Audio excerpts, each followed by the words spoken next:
Welcome everyone, and thank you for joining today's video. In this tutorial, we are going to explore how you can manage your privacy on the VK app by controlling who can see your activity in-game. First, open the VK app on your phone.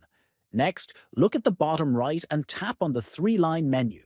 Then, at the top right corner, tap on the three dots to open more options. From the menu that appears, tap on Settings. Now, tap on Privacy to access your account's privacy controls. After that, scroll down until you find the option called Who Can See My Activity in Games. Tap on it and you will be given several choices such as All Friends, No One, or Certain Friends. Select the option that fits you best, and the changes will be applied instantly. Adjust these settings to keep your account the way you like it. Make sure to subscribe to the channel, like the video, and share it with others. Thanks for watching, and see you in the next video.